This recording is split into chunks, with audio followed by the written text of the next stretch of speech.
Divine Grace Igniter.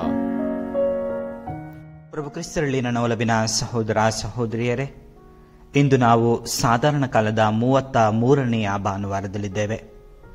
ಸಾಧಾರಣ ಕಾಲದ ಅಂತ್ಯವಾರಗಳಲ್ಲಿ ನಾವು ಇರುವಾಗ ಇಂದಿನ ವಾಚನಗಳು ನಮಗೆ ಸ್ವಲ್ಪ ಭಯ ಹುಟ್ಟಿಸುತ್ತಿದೆ. ಪ್ರಭು ಯೇಸುವಿನ 2ನೆಯ ಆಗಮನದ ಬಗ್ಗೆ ನಮಗೆ ತಿಳಿಸಿಕೊಡುತ್ತದೆ. ಆದ್ಮೇಲೆ ಕ್ರೈಸ್ತ ವರ್ಷಾರಂಭ ಎಂಬ ಅಡಿಯಲ್ಲಿ 2000 ವರ್ಷ ಪೂರ್ಣಗೊಂಡಾಗ ಜನರೆಲ್ಲರೂ ಬಹಳ ಸಂತೋಷದಿಂದ ಆಚರಿಸಿದರು.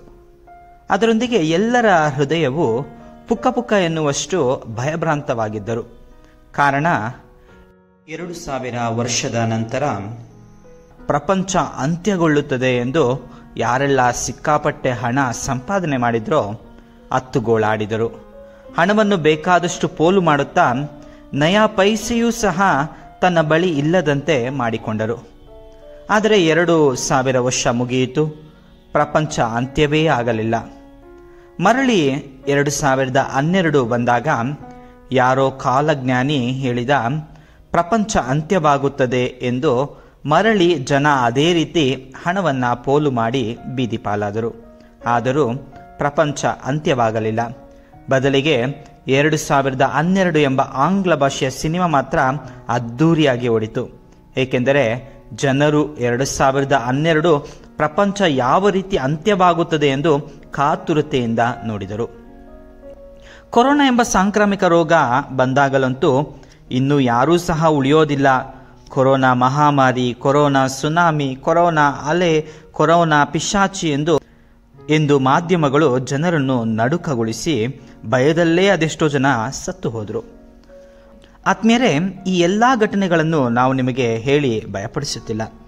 ಬದಲಿಗೆ ನಾವು ಮತ್ತು ನೀವು ನಿಜವಾಗಲೂ ಪ್ರಪಂಚ ಅಂತ್ಯವಾಗುವ ಪರಿಸ್ಥಿತಿ ಬಂದರೆ ಏನು ಮಾಡುತ್ತೀರಾ?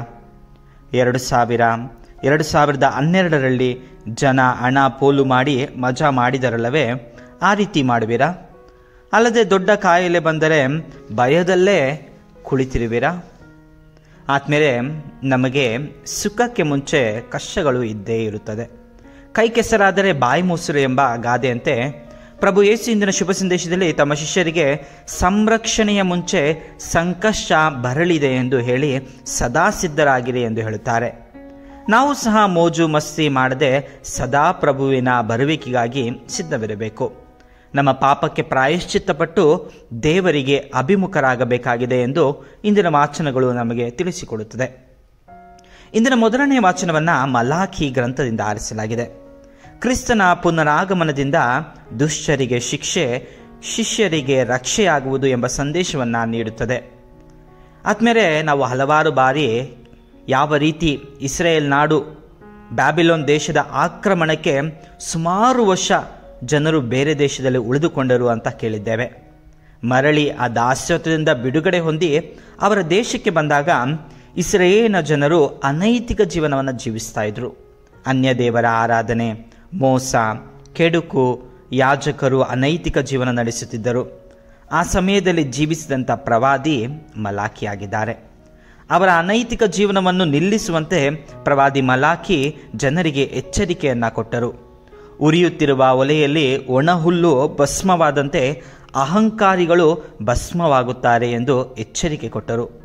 ಹಾಗೂ ಭಯಭಕ್ತಿ ಉಳ್ಳವರು ಜೀವೋದ್ಧಾರ ಪಡೆದು ಸೂರ್ಯನ ಕಿರಣಗಳು ಬೀರುವಂತೆ ಪ್ರಜ್ವಲಿಸುವರು ಎಂದು ಇಸ್ರೇಲಿನ ಜನರಿಗೆ ಎಚ್ಚರಿಕೆ ಕೊಟ್ಟರು.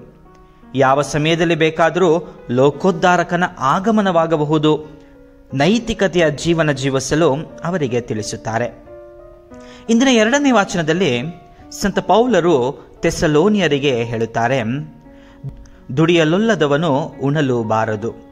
ನಮ್ಮ ಕರ್ತವ್ಯವನ್ನು ನಿಷ್ಠೆಯಿಂದ ನಿರ್ವಹಿಸಬೇಕು. ನಾವು ಮೈಗಳ್ಳರಾಗಿ, ಹರಟೆ ಮಲ್ಲರಾಗಿ, ಸೋಮಾರಿಗಳಾಗಿ ಜೀವಿಸಬಾರದು ಎಂಬ ಕಿವಿ ಮಾತು ಹೇಳುತ್ತಾರೆ.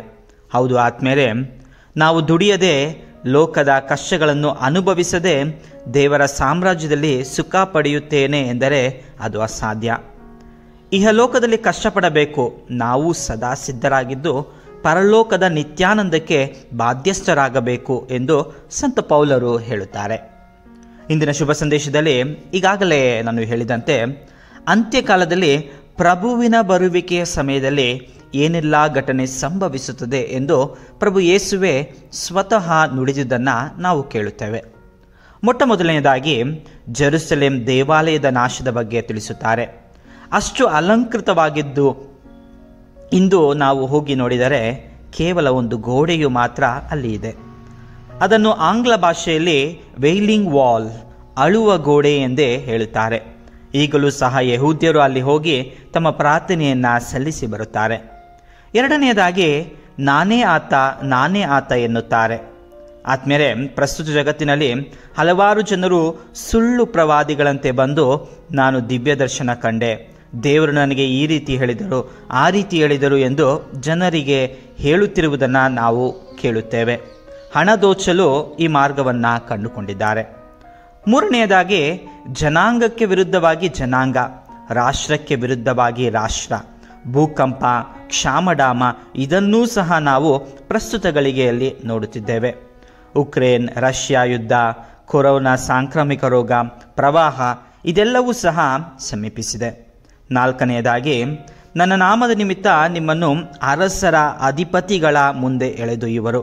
ಇದು ಸಹ ನಿಜವೇ. ಬೈಬಲ್ ಹಿಡಿದುಕೊಂಡು ಬೇರೆ ಜನಾಂಗದವರ ಮುಂದೆ ಹೋದರೆ ನೀನು ಜೈಲಿನ ಹಿಂದೆ ಇರುವೆ, ಕನ್ವರ್ಷನ್ ಎಂಬ ಪಟ್ಟ ಕಟ್ಟಿ ಸೆರೆಮನೆಗೆ ಹಾಕುತ್ತಾರೆ. ಆದ್ಮೇಲೆ ಯೇಸ್ವಾಮಿ ಹೇಳಿದಾಗ ಹಾಗೆಯೇ ಎಲ್ಲವೂ ಸಂಭವಿಸುತ್ತಿದೆ.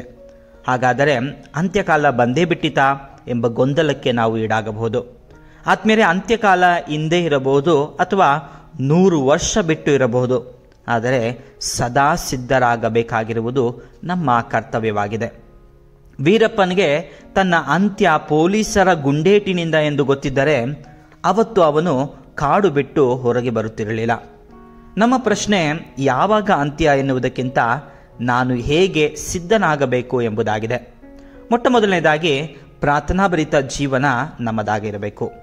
ಇಂದಿನ ಅಲ್ಲೆಲುಯ ಘೋಷಣೆ ಹೀಗೆನ್ನುತ್ತದೆ, ನರಪುತ್ರನ ಮುಂದೆ ನಿಲ್ಲಲು ನೀವು ಶಕ್ತರಾಗುವಂತೆ ನಿರಂತರವಾಗಿ ಪ್ರಾರ್ಥನೆ ಮಾಡುತ್ತಾ ಎಚ್ಚರಿಕೆಯಿಂದಿರಿ.